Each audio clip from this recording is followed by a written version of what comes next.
Hello and welcome back to another episode about Obstacles the Way by me, Juggy.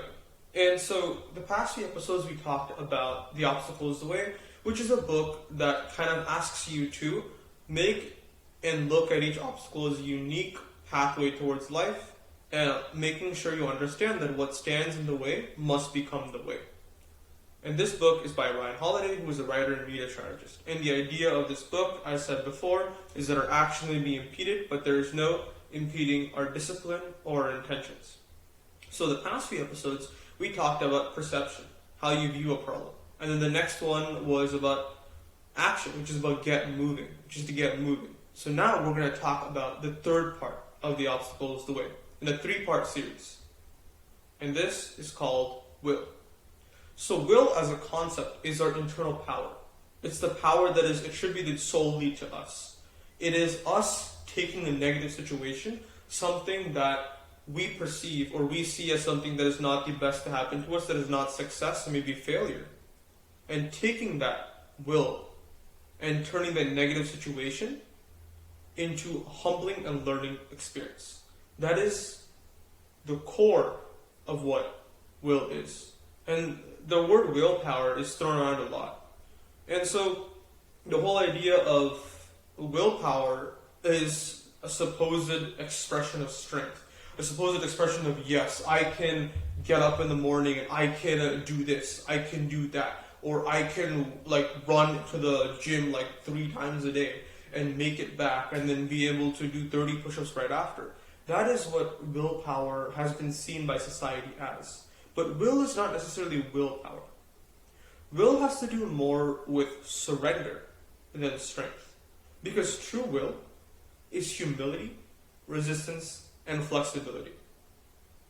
So there's a lot of books that say willpower is powerful, and there's an equal amount that also object to this idea of willpower. The idea of willpower has to do more with your ability to push through everything, your ability to just assert yourself and show strength. But true will is having resistance to negativity, having flexibility to adapt and learn from negativity and from failures, not necessarily for you to bludgeon your way through it. And so this goes into the idea of the discipline of the will. So every quality that you go through, every single experience you have as a part of your overall journey is kind of meant to craft your future. It's meant to provide a landmark. It's meant to provide a stepping stone. It's meant to provide an abject lesson in humility, if interpreted properly. Because it's not necessarily the suffering that defines us. It's not the suffering or what we go through that really provides the qualities for us to learn, but it's rather how we react, how we get up, how we stand up to what we've been through.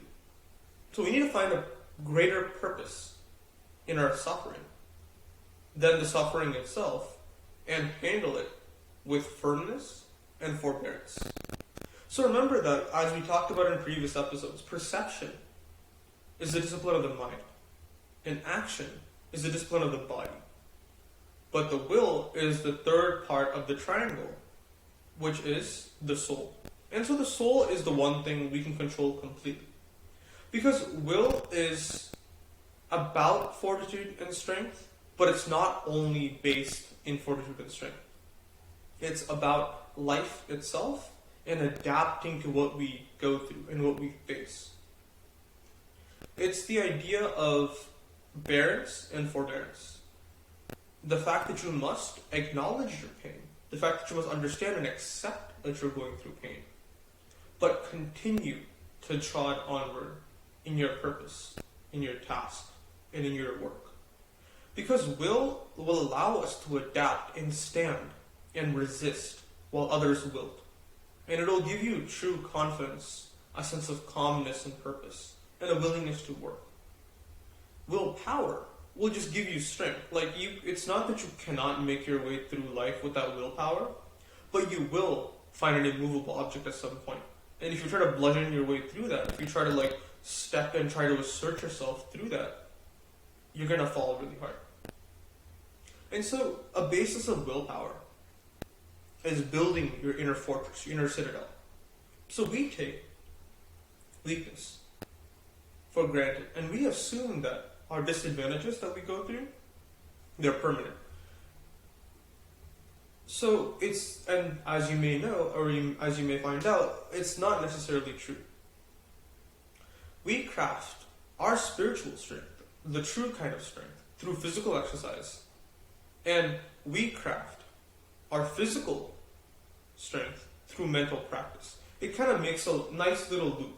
You may have seen this happen in real life, where you may find that when you go to the gym, or when you do exercise, or when you move your body, you also have an outlet for your mental strength, and your mental strength increases over the next few days that you have been continually doing exercise, continually doing work. It's the idea of a positive feedback loop, where doing one thing will feed into another thing's increasing.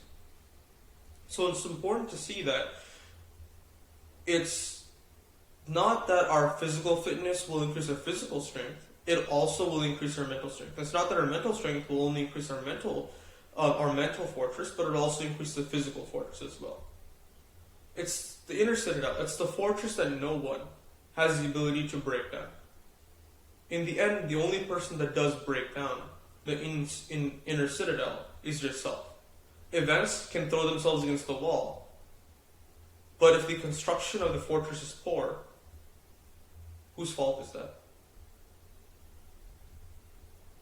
So we strengthen ourselves, we strengthen our bodies for the difficult times.